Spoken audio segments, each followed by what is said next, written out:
كما يمسيكم زي خبركم تخططلتين لومي رابع سلسة حملة زي تدالوه زيناتات وشتن وطعن حيزنا لكم قريبنا لنا كتكاتاتولنا بخبر زعدم بيطرس منقص هرسة زينا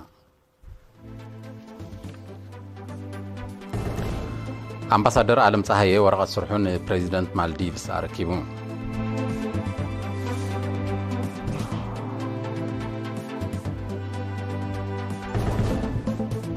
ጨንፈር በዓል ስልጣን አግራብን እንስሳ ዘገዳምን ዘባጋሽ ባርካ መደባት መግራብ ንመዕዋት ብውህደት ክስራሕ ጸውዩ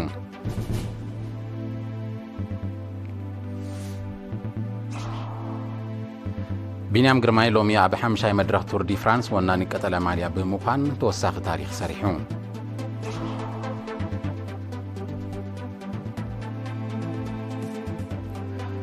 بايتو ጸጥታ እስራኤል ወሽመጥ ቃዛ ተካይዶ ዘላ ወታደራዊ ስርሒት ደው ከተብሎ ጸቕጥ ክገብር ቻይና ተሓሳሲባ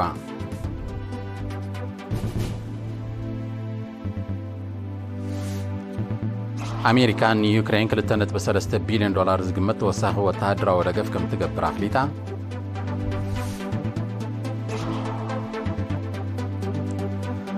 ፖላንድን ጀርመንን ኣብ ምምዕባል ወታደራውን ጸጥታውን መዳያት ክትሓጋገዛ ምዃንን ሓቢረን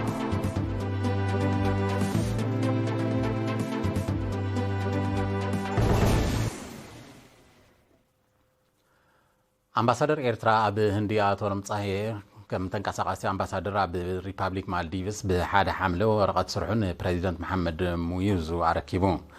أبتي سنة سرعة أمباسادر عالم سلامتان سنة مينيوتن زحازة ملغت بريزيدنت إيسياس أفوركين أب بريزيدنت محمد هزبي مالديفزن دحر متحلف زمدنا كلتين هاجرات نممعوال كم سرح قليتون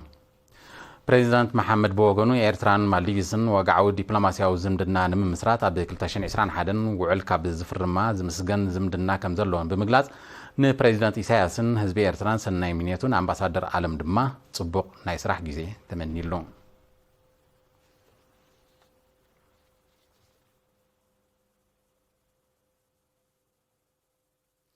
ጨንፈር በዓል ስልጣን አግራብን እንስሳ ዘገዳምን ዘዋጋሽ ባርካ ሎማ ዓመት ክትግበር ተወጢኑ ዘሎ መደባት ምግራብን ምክንኻንን አቀዲሙ ዝተተኽለን ምዕዋት ውህደት መሻርታ አካላት መንግስቲ ከዓዝዝ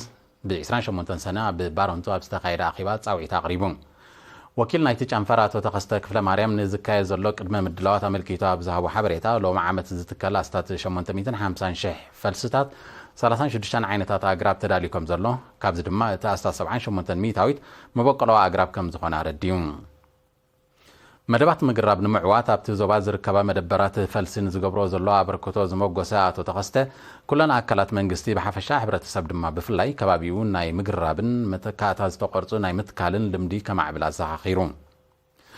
ኣማሕዳር ዘዋጋሽ ባርካ ኣምባሳደር መሐሙድ ዓሊ ሑሪ ብወገኑ ምትካል ፈልስታት ክሳብ ርሑቕ ከባቢታት ክባጻሕ ንስተተኽለ ድማ ግቡእ ምክትታልን ገምጋምን ክግበረሉ ተማሕጺኑ ተሳተፍቲ መወዳእታ መደባት ምግራብ ንምሕያል ዝሕግዝ መሳለጥያታትን መሳርሒታትን ንምምላእ ከምኡውን ዝተተኽለ ኣግራብ ንምክትታል ኣበርክቶ ኩለን ኣካላት መንግስቲ ክዓዝዝ ተላብዮም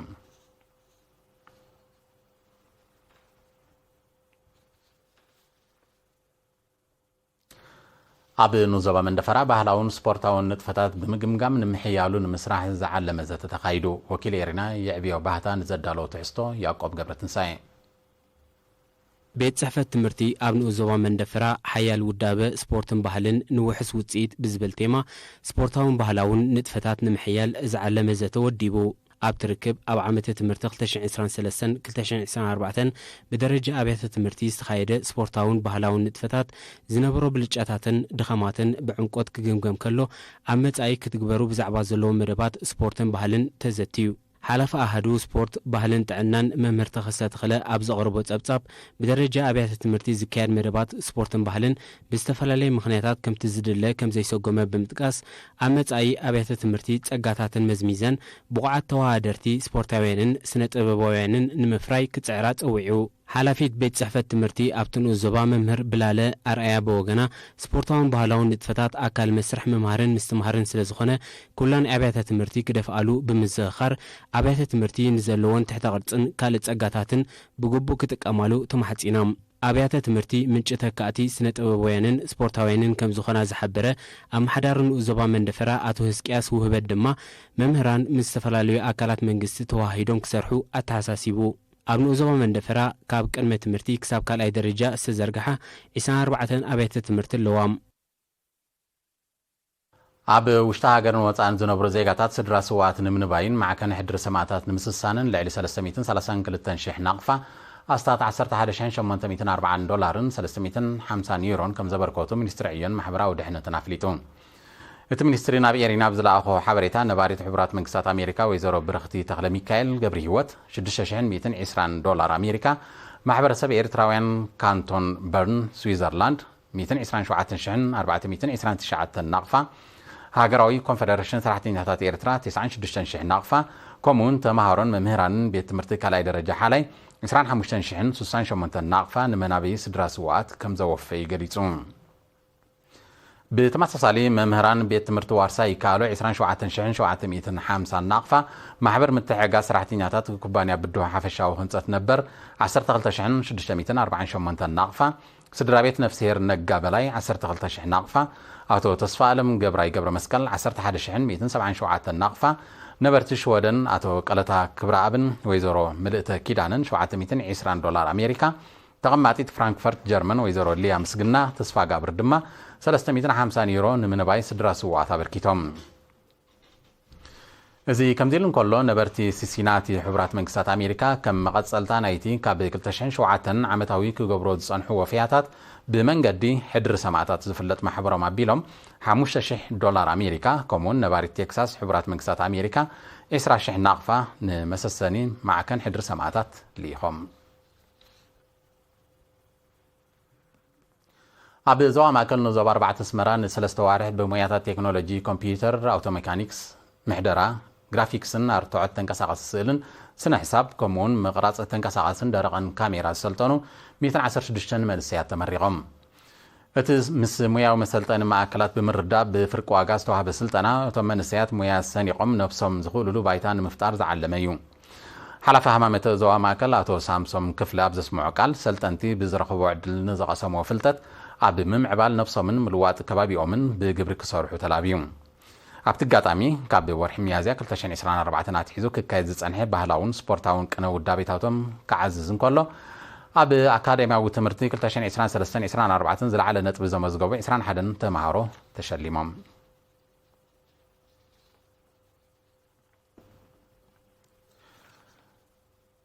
ቢንያም ግርማይ ሎሚ ኣብ ሓምሻይ መድረኽ ቱር ዲ ፍራንስ ወናኒ ቀጠልያ ማልያ ብምዃን ተወሳኺ ታሪክ ሰሪሑ ተስፋ ልደት መብራህቱ ተወሳኺ ጸብጻብ ኣለዎ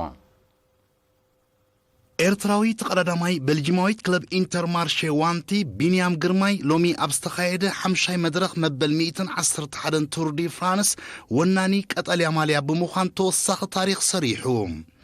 ቢንያም ግርማይ ኣብ መበል 123 ኪሎ ሜትር ናይ ዝመድረኽ ኣብ ዝነበረ ናይ ነጥቢ ቅጽበታዊ ውድድር ሓምሻይ ተርታ ብምሓዝ 11 ነጥቢ ክወስድ ከሎ ኣብ መወዳእታ ኣብ ዝተገብረ ቅጽበታዊ ውድድር ታሽዓይ ደረጃ ብምሓዙ 8 ነጥቢ ብምእካብ እዩ ቀጠልያ ማልያ ወዲዩ ኣብ ፖድየም ዝደየበ بمسرت أب حموش تمدرخات استوحل لنتبي بينيام ب102 نتبي أب قدميت كسرع خلو تقردامي أمريكاويت كلب تريك مارك بيدرسون ب94 نتبي كالاي ناي دنماركاويت كلب تقردامي جوناس أبرامسون كا ب87 نتبي سالساي ترتاحيزو مالو بينيام أب 174 كيلومتر شفنا مدرخ بجمجم أب ساعات 69 كيلومتر النارجل سيو وردرو زازيمو بعد حملة أبسالساي مدرخ نيزور الدرك قدامي بموضع أمني 111 عمتات تاريخ تور دي فرانس بسأليم أفريقاوي تبسيحو زي فلت ناي مدرخ عوض زمزقب بيني لومي ونا نقط أليا ناي نتبو ماليا كخون بمبقعون نظام ماليا زودي ناي مجمريا أفريقاو تقردامي كوين الله بينيام أوشت سلسة معالطات ناي مدرخ عواتن وناني ناي نتبو ماليان كخون بمخالو بحيال بقعتي ورادر كمزلو زملكت مخانو تنتنت ناي زعودي يردو إيرترا أب تور دي فرانس لومي نخال أي جزيئة ناي كبر ماليات تجب زلا أب كل تشحن 15 أفال ماي سوتافئة بمنقدي أولمبيكاوي تقرداماي دانييل تخلي حمانوت ناي عقم مالي عتيرا من بارا أيرسعن أبزنا يلوم مدرخ نبينيام بزمزقبو ناي مدرخ عوض بلوز تقرداماي كبل زغلصو إنجليزاوي مارك كافانديش عوض كمزقب مخالو ب35 ناي مدرخ عوضات تور دي فرانس حدش كبروسن حيزوم زي خبركم تخطاطلتي الصعب أحكراو زيناتات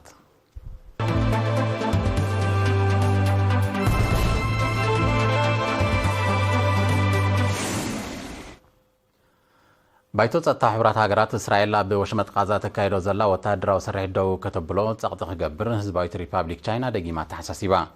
እስራኤል ኣብ ወሽመጥ ጋዛ ተካይዶ ዘላ ደብዳብን ክርደናን ኣህጉራዊ ሕጊ ዝጥሕስ ምዃኑ ዝጠቐሰት ቻይና ባይቶ ጸጥታ ምቁራጽ ተኽሲ ክትግበር ጸቕጢ ክገብር ጸዊዓ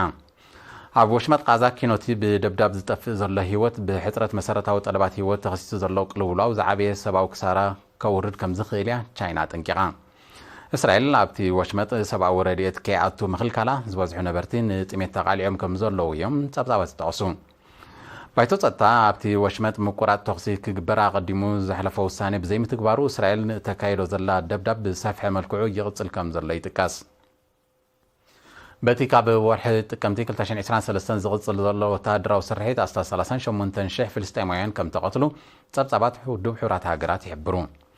ብሰንኪ ተስርሒት 80 ሚእታዊት ማለት ኣስታት 1.9 ሚልዮን ካብ ህዝቢ ወሽመጥ ጋዛ ከም ተመዛበለ እውን እቶም ጸብጻባት ብተወሳኺ የረድኡ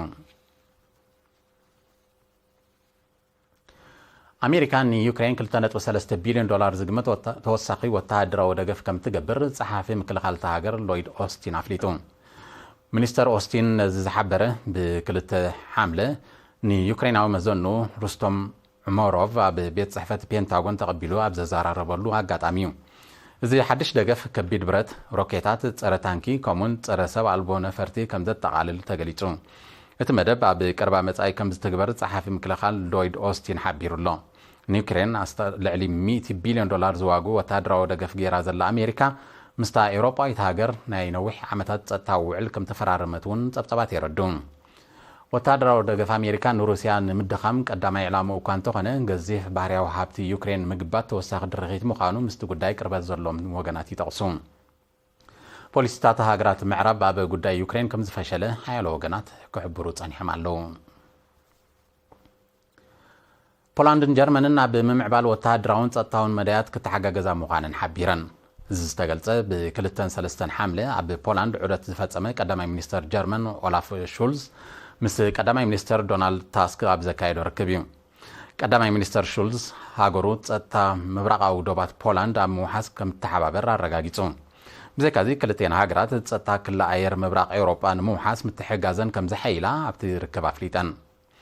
ኪዳን ሰሜን ኣትላንቲክ ኔቶን ሩስያ ኣብ ወታደራውን ቁጠባውን ክርደና ንምእታው ብመንገዲ ዩክሬን ኪናት ድሕሪ ምውልዑ ጸጥታ ምብራቅ ኤውሮጳ እናንቆልቆለ ከም ዝመፀ ናይ ቀረባ ተዓዘብቲ ይጠቕሱ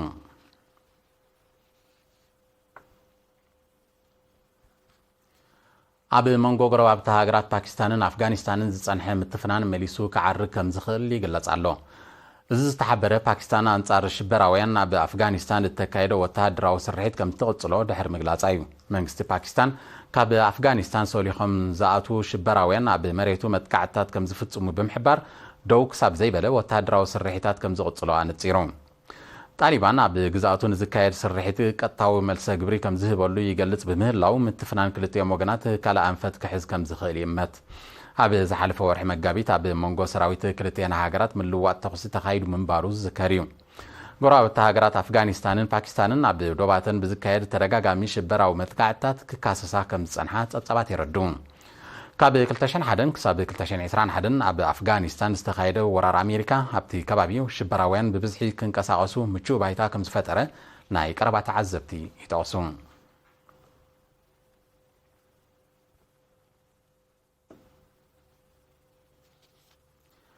ኣብ ሰሜናዊ ሸነኽ ህንዲ ኣብ ሃይማኖታዊ ጽምብል ብዝተኸስተ ጸቕጥቅጥ ብውሕዱ 127 ሞይቶም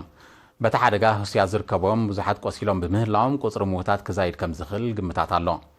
ዝበዝሑ ካብቶም ግዳያት ቆልዓ ሰበይቲ ምዃኖም ሰብ መዚ ህንዲ ሓቢሮም ኣብ ህንዲ ኣብ ሃይማኖታዊ ጽምብላት ብዘጋጥም ተደጋጋሚ ሓደጋታት ጸቕጥቅ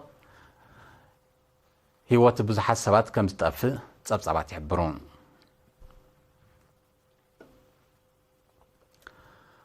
ባይቶ ሓፈሻዊ ውድብ ሕብራት ሃገራት ኣብ ምምዕባል ሰብ ሰርሖ ብልሒ ኣእምሮ ኣህጉራዊ ምትሕግጋዝ ክህሉ ህዝባዊት ሪፓብሊክ ቻይና ንዘቕረበቶ እማመ ብምሉእ ድምፂ ደግፍዎ እቲ ባይቶ ብሓደ ሓምለ ኣብ ዘካየዶ መበል 78 ኣኼባ እዩ ነዚ ብዓይነቱ ፍሉይ ዝኾነ እማመ ደገፉ ሂቡ ዘሎ እቲ እማመ ብቁጠባ ዝበልጸጋ ሃገራት ነቲ ጽላት ንምምዕባል ካብ ፖለቲካዊ ጉዳያት ነጻ ኮይነን ክትሓጋግዛ ኣብ ምምዕባል ንዝርከባ ሃገራት ድማ ደገፍ ክግበረለን ዝብል ነጥብታት ይርከቦ ሰብ ሰርሖ ብልሒ ኣእምሮ ኣብ ማሕበራዊ ቁጠባዊ ገስጋስ ዝህልዎ ተራ ልዑል ምዃኑ ዝገለጸት ህዝባዊት ሪፓብሊክ ቻይና ንምምዕባሉ ምስ ኩለን ሃገራት ከምተሓባበር ኣነጺራላ ሰብ ሰርሖ ብልሒ ኣእምሮ ብፍላይ ካብ ዝሓለፈ ቀረባ ዓመታት ቁልጡፍ ገስጋስ የርኢ ከም ዘሎ ይፍለጥ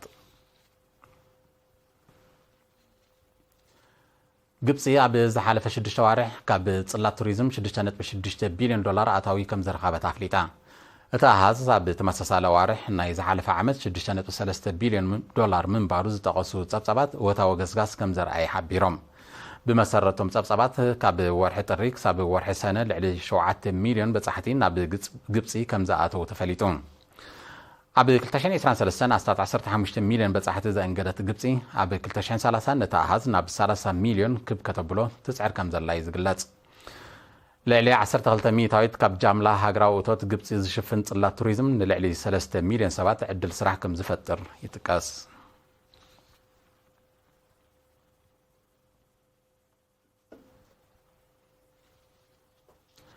ዝኸበርኩም ተኸታተልቲ ዜና ንምፍጻም ኣርስታቱ ኣምባሳደር ዓለም ፀሃየ ወረቐት ስርሑ ንፕሬዚደንት ማልዲቭስ ኣረኪቡ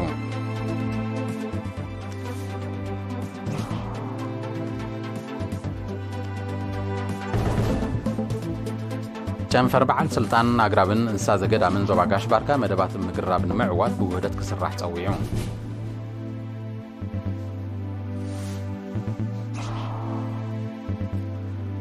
ቢንያም ግርማይ ሎሚ ኣብ ሓምሻይ መድረኽ ቱር ዲ ፍራንስ ወናኒ ቀጠልያ ማልያ ብምዃን ተወሳኺ ታሪክ ሰሪሑ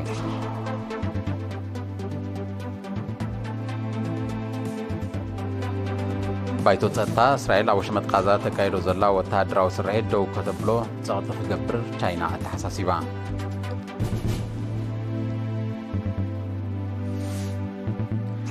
ኣሜሪካ ንዩክሬን 2.3 ቢልዮን ዶላር ዝግመት ተወሳኺ ወተሃደራዊ ደገፍ ከም ትገብር ኣፍሊጣ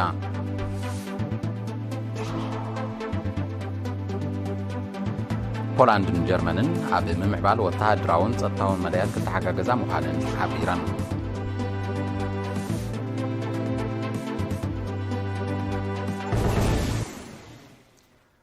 ዝኸበርኩም ተኸታተልቲ ሎሚ ረቡዕ 3 ሓምለ ሰዓት 9 ምሸት ዝተዳለወ ዜናዊ መሰናዶ ተዛዚሙ ዝተረፉ መደባትና